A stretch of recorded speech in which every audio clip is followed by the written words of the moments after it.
Hello friends, welcome to Python Learners. இன்றைக்கி நம்ம chapter 1 தான் பார்ட் 2 பார்க்க போகிறோம். வாங்க நம்ம சாப்டருக்குள்ளே போகலாம். ஃபர்ஸ்ட்டு பார்ட் 2ல் காம்பவுண்ட் ஸ்டேட்மெண்ட்னால் என்னென்னு பார்க்க போகிறோம். காம்பவுண்ட் ஸ்டேட்மெண்ட்லாம் ஒன்றும் இல்லை, ஐட்ரேட்டிவ் ஸ்டேட்மெண்ட். லூப்பிங் ஸ்டேட்மெண்ட்டோட இன்னொரு பேர் தான் ஐட்ரேட்டிவ் ஸ்டேட்மெண்ட்டு. லூப்பிங் ஸ்டேட்மெண்ட்டும் அப்புறம் செலக்டிவ் ஸ்டேட்மெண்ட்ஸ் இஃப்பு எல்இஃப்பு இது ரெண்டுத்தும் சேர்ந்து இருந்துச்சுன்னா அது பேர் காம்பவுண்டு. ஐட்ரேட்டிவ்னா என்ன? Looping statement, while loop, for loop அதெல்லாம் ஐட்ரேட்டிவ் ஸ்டேட்மெண்ட்டு. செலக்டிவ் ஸ்டேட்மெண்ட்னா இஃப்பு எல்இஃப்பு எல்ஸு. ஏன் இதுக்கு செலக்டிவ் ஸ்டேட்மெண்ட்னா இது இல்லைன்னா அதுக்கு செலக்ட் பண்ணல, அதனால இதுக்கு செலக்டிவ் ஸ்டேட்மெண்ட்டுன்னு பேர். இதுக்கு இஃப் எல்இஃப் எல்ஸுக்கெலாம். Looping statement for loop while loop இது ரெண்டும் சேர்ந்து இருந்துச்சுன்னா அது பேர் காம்பவுண்ட் என்ட்ரி.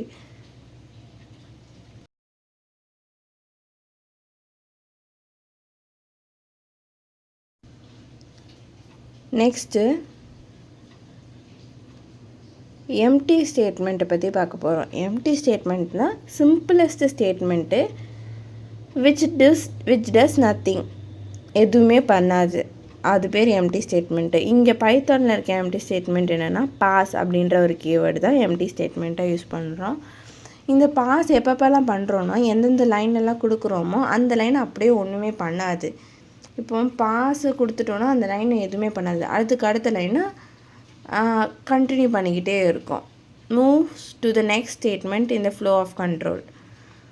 ஃப்ளோ ஆஃப் கண்ட்ரோலை பற்றி வேணும்னா 11th கொஞ்சம் டிலேடாக போடுவோம் வீடியோ, அந்த வீடியோஸை போய் பார்க்கலாம். இப்போ இஃப் கண்டிஷன் எப்படி ஒர்க் ஆகுதுன்ற பார்ப்போம். இப்போ first one A is equal to 5ன்னு கொடுத்துருக்கேன், அப்புறம் B இஸ் ஈக்குவல் டு 2ன்னு கொடுத்துருக்கேன். இஃப் கண்டிஷனை one of the selective statement. இப்போ எக்ஸாம்பிளுக்கு A இஸ் ஈக்குவல் டு 5னும் Bன்ற வேரியபிளுக்கு 2னும் வேரியபிள்ஸ் அதாவது வேல்யூஸை அசைன் பண்ணிக்கிறோம். Next C is equal to A into Bன்ற பார்த்து A இன்ட்டு Bனா 5 இன்ட்டு 2 அப்படின்னு தான் வரும். So 5 2s are 10. Cன்ற வேரியபிளுக்கு நம்ம 10ன்ற வேல்யூ தான் அசைன் பண்ணியிருக்கோம், அதாவது ஸ்டோர் ஆகிருக்கு. இப்போ if C is equal to 10ன்றது ஈக்குவல் டுன்றது ரிலேஷனல் ஆப்ரேட்டர், ஈக்குவலாக இல்லையான்னு செக் பண்ணோம். இங்கே 10 ஈக்குவல் டு 10 செக் பண்ணோம். Obviously true. இஃப்பு செக் பண்ணுறதுக்காக செக் பண்ணிச்சு, ட்ரூவாக இருந்துச்சுன்னா அது கீழே உள்ள ஸ்டேட்மெண்ட், அதாவது பிரிண்ட் Cனா பிரிண்ட் 10ன்னு பிரிண்ட் ஆகிடும். சப்போஸ் இந்த இடத்துல நான் 5க்கு பதிலாக 6 கொடுத்துக்கிறேன். இப்போ சியோட வேல்யூ பார்த்திங்கன்னா A இன்ட்டு Bன்ற போது 6 இன்ட்டு 2, அப்போ 6 1s are 6, 6 2s are 12ன்னு வரும். இந்த 12 தான் நம்ம Cன்ற வேரியபிளுக்கு ஸ்டோர் ஆகிக்கும். இப்போ 12 ஈக்குவல் டு 10 செக் பண்ணோம். இஃப் கண்டிஷன் எதுக்குன்னா அது செக் பண்ணிச்சுன்னா அதுக்கு அடுத்த உள்ள ஸ்டேட்மெண்ட்டை போய் பிரிண்ட் பண்ணும். இங்கே C இஸ் ஈக்குவல் டு 10, அது ட்ரூ ஆர் ஃபால்ஸான்னு பார்க்கணும். ட்ரூனா பிரிண்ட் ஆகும், ஃபால்ஸ்னால் என்ன பண்ணுன்னா இந்த ஸ்டேட்மெண்ட்டை அப்படியே ஸ்கிப் பண்ணிடும். ஃபஸ்ட்டு இஃப் ஸ்டேட்மெண்ட்டை ஸ்கிப் பண்ணிவிட்டு இந்த ஸ்டேட்மெண்ட்டை பண்ணவே பண்ணாது, ஸ்கிப் பண்ணிவிட்டு அடுத்தது எல்இஃப்க்கு வரும். சில ப்ரோக்ராம்ஸில் எல்இஃப் கொடுக்க மாட்டாங்க. எல்இஃப் கொடுத்தாங்கன்னா அது பேர் நெஸ்டட் இஃப் கண்டிஷன். ஆனால் இங்கே எல்எஃப் கொடுக்கலைன்னா அது நார்மல் தான். ஸோ இந்த ப்ரோக்ராம் நெஸ்டட் இஃப் கண்டிஷனை வச்சு நம்ம பண்ணியிருக்கோம். இப்போ C இஸ் கிரேட்டர் தான் 10 பார்க்கும்.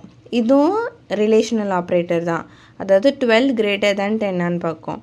ட்ரூனா print C is greater than 10னா 12 இஸ் கிரேட்டர் தேன் 10ன்னு பிரிண்ட் ஆகும். 12 is greater than 10ன்னு பிரிண்ட் ஆகும். இங்கே ஏன் 12 is greater than அப்படின்னு 10ன்னு பிரிண்ட் ஆகுதுன்னா is greater than 10ன்றதுக்கு டபுள் கொட்டேஷனை கொடுத்துருக்கனால நம்மளுக்கு அவுட்புட்டில் அப்படியே பிரிண்ட் ஆகும். C டபுள் கொட்டேஷனை கொடுக்கல, ஸோ சியோட வேல்யூ தான் நம்மளுக்கு இங்கே பிரிண்ட் ஆகும்.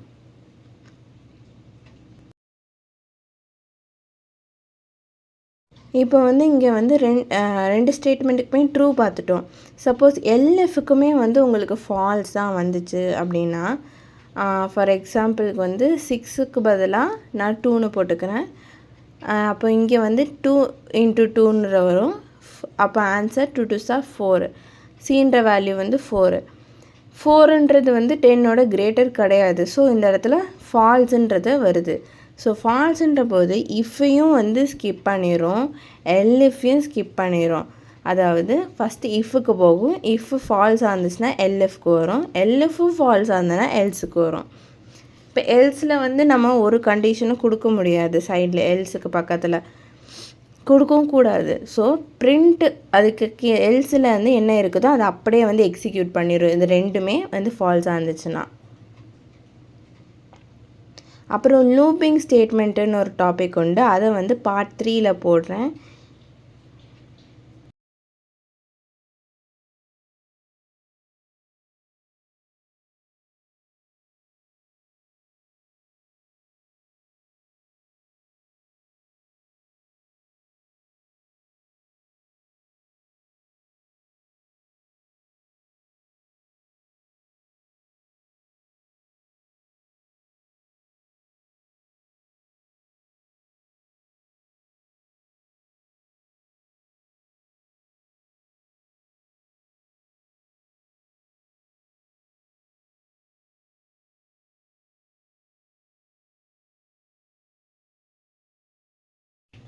அப்புறம் வர சண்டே வந்து நம்ம வந்து கிளாஸ் 11க்கு வந்து ஆன்லைன் குவிஸ் வந்து கண்டக்ட் பண்ணுறேன்.